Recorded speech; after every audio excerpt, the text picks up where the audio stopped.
गुरुदेव जय गुरुदेव जय गुरुदेव नाम किसका जय गुरुदेव नाम किसका जय गुरुदेव नाम किसका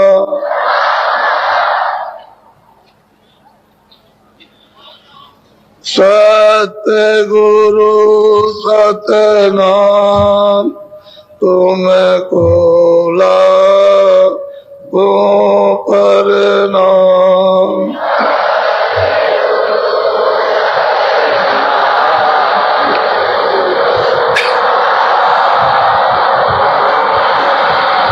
कोटिन सूरज चांद सितारे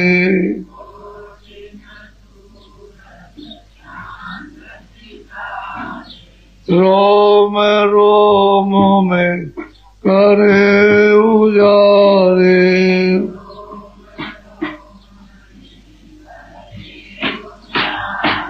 रोम रोम में करे उजारे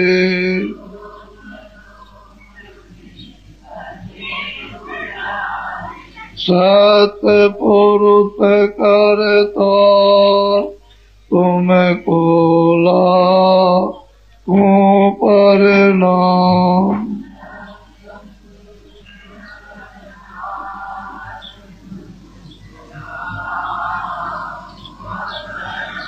अरबों सूरज चांद सितारे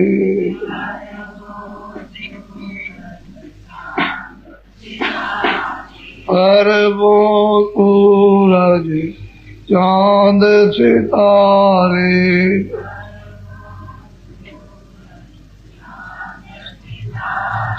रोम रोम में करे उजारे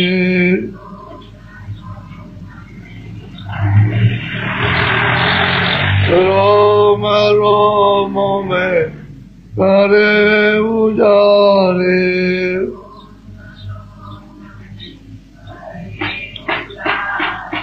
अलग पुरुष करता तुमको लागो प्रणाम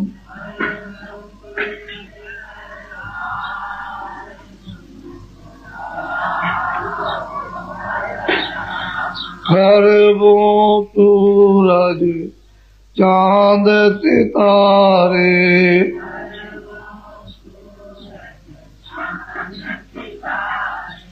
अरबों सूरज चांद सितारे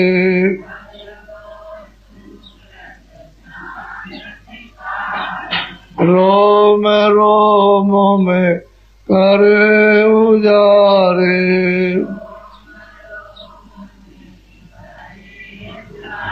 रोम रोम में करे उजारे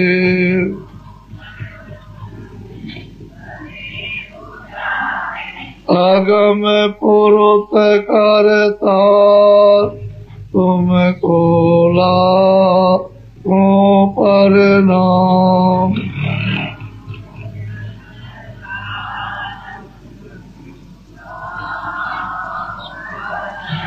नील नील सती मान उतारे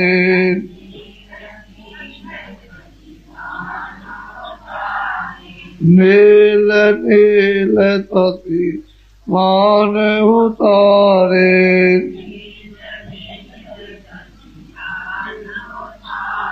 रोम रोम में करे उजारे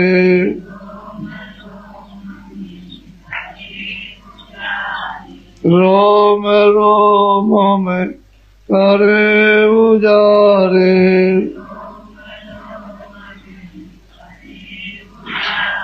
अनामी पुरुष करता तुमको लागो प्रणाम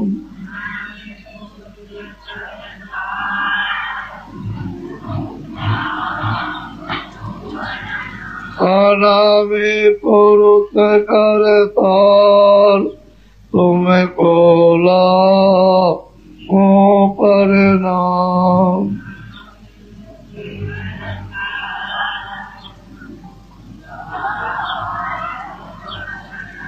तुमको लाखों प्रणाम।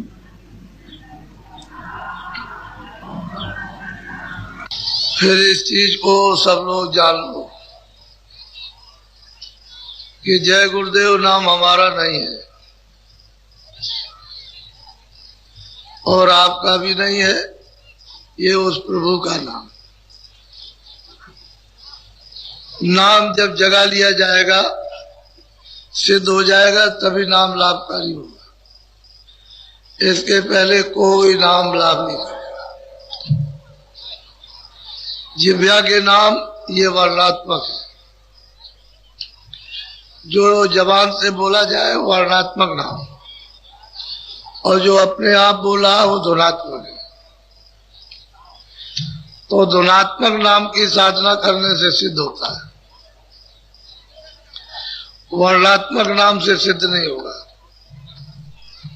वर्णात्मक नाम लेने से इंद्रियों पर शुद्धि का असर होता है। जीवात्मा पर जो बोझा लगा कर्मों का उसका नहीं, तो पहले बाहर के अंगों को पवित्र करना चाहिए। जय गुरुदेव, जय गुरुदेव नाम किसका, जय गुरुदेव नाम किसका, जय गुरुदेव नाम किसका।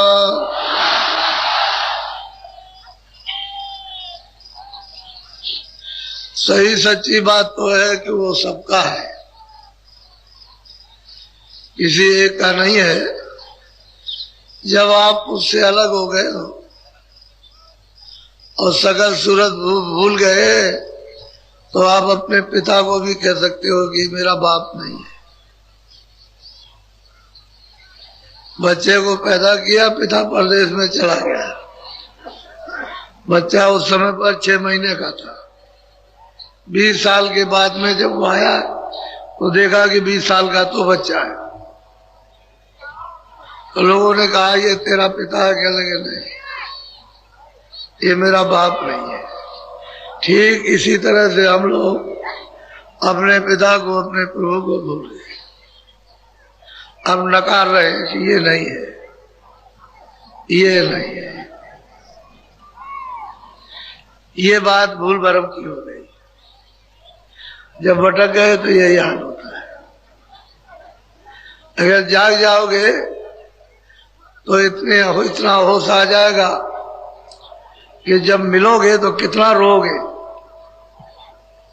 जैसे पाइप से मोटी धार पानी की चलती है, ऐसे ही धारा चलती है आंखों से, आंसू। कपड़े जैसे भीग जाते हैं पानी में बोरने से, ऐसे ही खून आंसू गिरने से कपड़े भीग जाते हैं। तो बहुत समय हो गया अपने पिता से बिछड़े हुए, उसका पता ही नहीं है। अब जब किसी को मालूम हो तब तो कोई बताए, जब तक कोई आया बताने वाला तब तक तुम चले गए। तुमने शरीर छोड़ दिया, चले गए। या आया भी तुम हो भी तो ऐसे काम में लग गए कि अवसर ही नहीं मिला, तो आपको क्या पता लगेगा। इसलिए सारे लोग पिता को नकार गए कि नहीं है, नहीं है, नहीं है। सही बात तो यह है कि बहुत मुद्दत हो गई, युग बीत गए। ये मनुष्य अनमोल तन,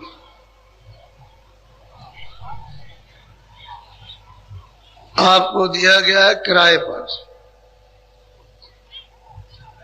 थोड़े समय के लिए मृतलोक में उसने जो अपना विधान बना दिया और उसका अधिकार आपको सब दे दिया कि अच्छा है, ये बुरा है, ये पाप है, ये पुण्य है। पाप को मत करना, पुण्य को करना। मैं ना पाप के लिए रोकूंगा ना पुण्य के लिए। जो भी तुम पाप पुण्य करोगे वो सब अपना अपना भोग होगा। सब आपको अपना अपना भोगना है। तो जितना भी हो सके अच्छा काम करो, बुरा मत करो।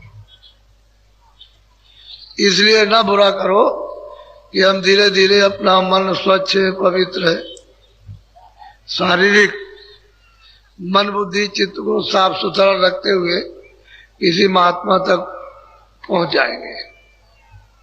तो जब उस तक पहुंच जाएंगे तो जो आपने पुण्य किया है बगैर उसकी सफाई हुए भी छुटकारा नहीं, तो आप उससे रास्ता पकड़ लोगे जल्दी में। क्योंकि बुरा आपने किया नहीं, अच्छा किया वो जमा है। अच्छे को भी साफ कर दोगे, छुटकारा हो जाएगा। लेकिन जब वहां तक पहुंच जाओगे तो जुक्ति दे देंगे, रास्ता दे देंगे। धीरे से मेहनत करेंगे और आपसे कराएंगे, और धीरे से वो भी जो आपने पुण्य जमा किया वो भी जल जाएगा। जब वो भी जल जाएगा, न पुण्य रहेगा न पाप, तो जीवात्मा की रिहाई हो जाएगी काल के देश में। न वो जलवेगी न मरेगी, न चार खानों में जाएगी न 84 लाख योनियों में। उसको किसी होने भी नहीं जाना, छुटकारा हो जाएगा। लेकिन तुम इसे शरीर को पवित्र स्वच्छ साफ नहीं रखोगे तो यहीं रुक जाओगे, आगे आप जा नहीं सकते।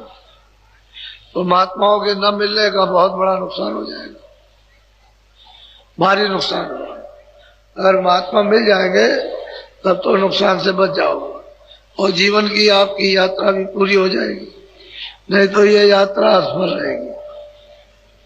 तो ऐसा तन पाकर नर नारियों ने कि दरवाजे पे बैठे हुए सब कर सकते हैं। ये बच्चियां अनपढ़ हैं, कभी कभी सुनाती हैं कि महाराज बहुत जोर से घंटा बजता है, बहुत तेजी के साथ में, इतनी तेजी के साथ बजता है कि यहाँ कहीं भी सुनाई नहीं देता। अब इनकी बात को अगर सुनो चुपचाप तो आप कहोगे तो पढ़ी लिखी नहीं है, ऐसी बात करते हैं। उधर पढ़ने लिखने की तो कोई जरूरत है नहीं, वो तो पराविद्या है। जो उस विद्या को पढ़ लेगा वो सर्वोपरि, सबके ऊपर हो जाएगा। ऐसी विद्या है वो अध्यात्म विद्या। तो जब लोग सुनते हैं ऐसी कभी कभी कानों में भनक पड़ती है कि ये क्या कह रही है बाबा जी से, फिर और कुछ बताती है कि ये बाबा जी ऐसा ऐसा लोकता है। लोकता मतलब दिखाई देता है ऐसा। तो जो सामने देखेगी वही बताएगी, ऐसे अलग टप्पू कुछ नहीं। जो देखते हैं उसको इशारा करती है ऐसा, तो उसको समझा दिया जाता है कि तुम ऐसा आप करना। तो कहने का मतलब यह है कि आप ये समझते होंगे कि पढ़ा लिखा ही करेगा, अनपढ़ आपसे ज्यादा जल्दी ज्यादा, क्योंकि उनका मन ज्यादा फैला फैला नहीं रहता। आपका मन तो बहुत फैला है, ऐसे फैल गया, लेट गया, अब वो जगह ही नहीं जगता। इंद्रियों पर घुटना टेक लिया और उसने अपना सिर रख दिया, अब उसको छोड़ता नहीं है। और ये सीधे साधे हैं, इनका जल्दी से छूट जाता है। इससे पिंड ऐसा कभी मत समझो, और कोई कभी मत समझो कि मैं पढ़ा लिखा नहीं हूं तो मुझे नहीं मिलेगा। सबसे पहले उसको देर नहीं लगती है, ये बात है। तो मनुष्य जीवन सबको समान रूप से दिया गया कि सब लोग इसका फायदा उठा लो। और सही बात यह है, सबको उसने अधिकार दिया कि तुम जब चाहो, सुबह चाहो, शाम को चाहो, दोपहर में चाहो। और कलयुग में कोई रोक टोक नहीं, कोई जबरदस्ती नहीं कर सकता। जो चाहे सो भजन कर ले, और जो चाहे सो जीवात्माओं को जगा ले, जो चाहे सो दर्शन करे। महात्माओं ने आकर के इस पृथ्वी पर बहुत काम किया, बहुत जीवों को जगाया, बहुत जगा कर और इनको वापस घर में पहुंचाया। छोटा मोटा काम नहीं किया, लेकिन आप फिर भी ये तो जीव है, 84 से आएंगे। 4 खाने 84 योनिया। अंडज, पिंडज, उखज, अस्थावर, जो अंडे से पैदा होते हैं अंडज, जो जोड़ से जेर से पैदा होते हैं पिंडज, और बरसात आती है तो पृथ्वी से एकदम निकल बसते हैं, उसको कहते हैं उखमज। और वृक्ष आदि जो खड़े हुए पृथ्वी पर, इसको अस्थावर कहते हैं। ये तो 4 सेंटर जेल खाने हैं, और बाकी अपने छोटे छोटे बहुत हैं। 84 लक्ष्य यानी मतलब जेल खाने हैं। तो उसमें अब जीव उधर से घूम के आता है, काट कूट करके वहां से लौट करके आएगा कितने युगों के बाद। तो सबसे अंत में उसको, जब उसको मनुष्य शरीर में आना होगा तो गाय और बैल की योनि मिलेगी।